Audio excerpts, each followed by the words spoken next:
I think we are in a mind war. Like think of Matteo. He's 18. Yeah. Okay. Let's say he wants to join the military.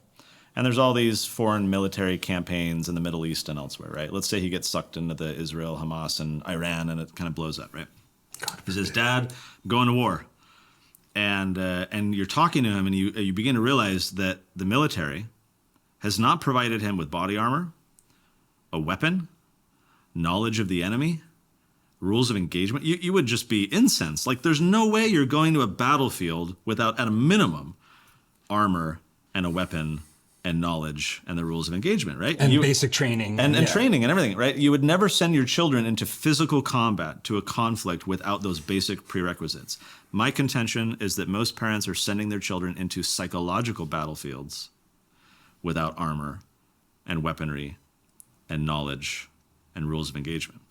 And so they become casualties. Like, you will lose every war you don't even know is being fought. If you're just kind of lollygagging around. I remember playing Halo in college, right? And I was the guy that would just kind of wander out there and, and headshot. Some sniper would boom. Because I didn't realize, like, oh my gosh, this is actually a battlefield. I just thought I was running to go get that little life, bonus or whatever.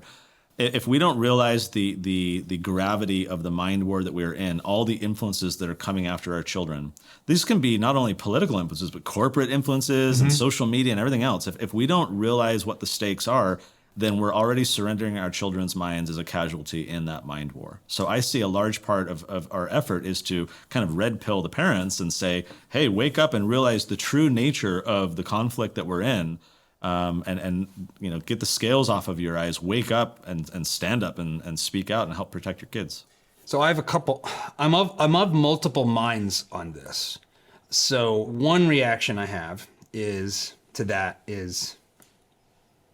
it sounds almost like a postmodern power struggle, almost Hegelian thesis, antithesis, sort of Trotsky thing. Like, we're in constant revolution, we're always at battle, and it is a war, and we are sending our kids out to fight bad guys. And so we want our kids to be the good guys, and we want to fight bad guys. Yeah.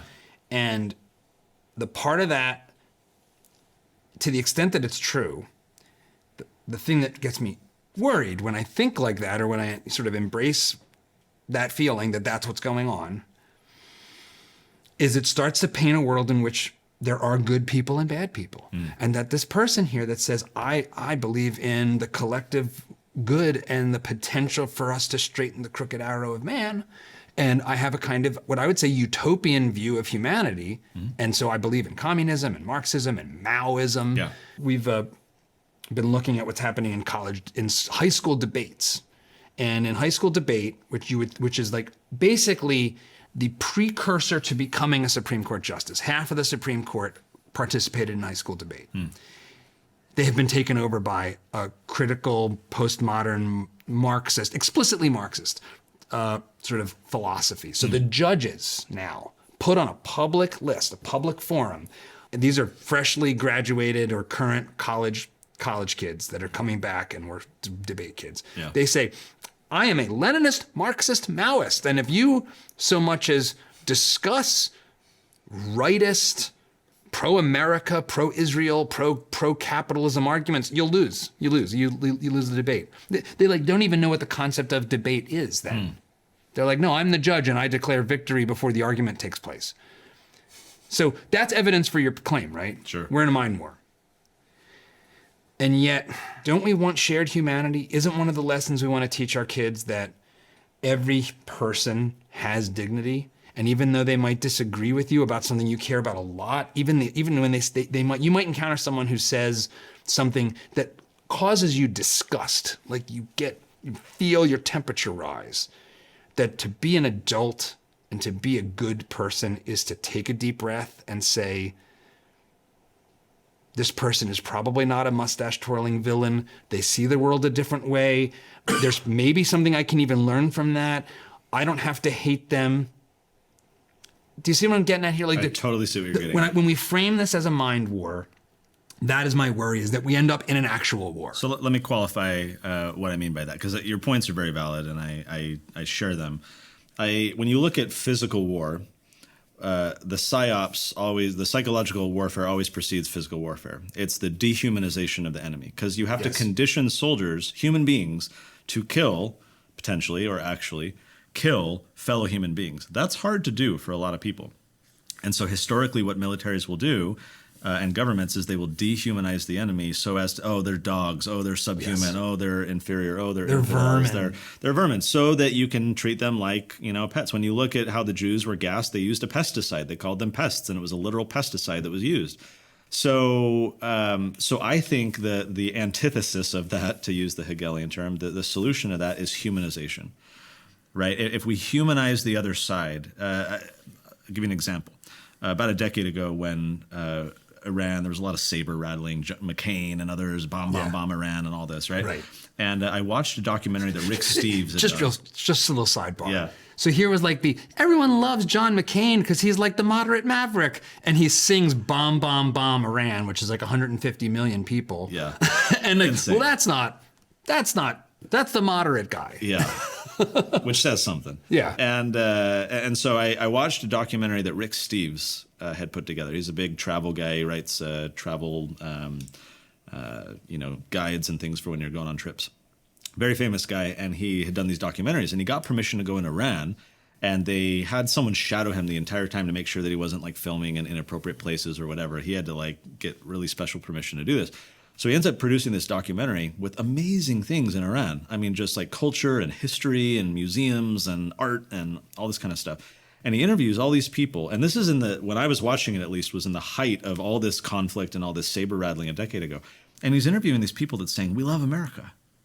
Right. We love Americans. Yeah. Our governments don't like each other, but we love you guys. And that was one of my early exposures to this idea of dehumanization, because the media and the government, they're always painting things with whole cloth, right? Today it'd be, all Palestinians are dogs and they all want, Israel dead. And these generalizations that dehumanize the other side rather than having some nuance, rather than isolating the bad actors to a narrow few. So back to the issue. When I say we're in a mind war, I'll analogize with the Matrix, because I think second to Scripture, the original Matrix, not the sequels, is one of the closest descriptions of what we're dealing with. And the scene, sorry, spoiler alert, but it's been like 20 some odd years since you had your chance to watch it. It was like 96 or 97. 99. 99. Okay. The scene when it's the woman in the red dress, and Morpheus takes Neo into this simulated Matrix to help him understand what's going on. And, Neo's bumping into all these people as they're walking through this busy city street. And Morpheus says, look around you. These people, these represent the minds of the very people that we're trying to liberate. But they will fight you as you try to liberate them from it. These people are asleep. They're in the Matrix. And they're resisting any efforts. They're part of the system that attacks you. So in the mind war, what I'm trying to get at is all these people who are our enemies are actually our potential allies. They are fellow humans like us. They're just trapped in a system of belief that leads them to the wrong course of action. There is redemption for them. They can be unplugged from the Matrix. So I hesitate to use the kind of war terminology for the very reason that you're talking about. You don't want it to escalate into anything worse, but rather couching it in terms of saying, yes, they are the enemy right now because they are espousing these ideas and trying to oppress me, or they're trying to, increase my taxes, or they're whatever, right? Yeah. However, their minds can still be changed, and I can still find a way to get through to people like that. Or I can use our interaction and our debate as an opportunity to educate all these other sideline people out here. So I would hope, and this is kind of good insight for myself to kind of reflect on how do we set the stage for what I believe is a really big ideological battle that we face with all these different seen and unseen forces, but in a way that still allows us to see the humanity in others and recognize that we're really on a mission to change their hearts and minds and not simply do battle with them to achieve some small victory while having a bunch of carnage and collateral damage along the way. If you like this clip, you should check out the full video and all the other great content we've got at Dad Saves America. So be sure to hit the like button, subscribe, and ring that bell so you won't miss our new stuff as it drops each week.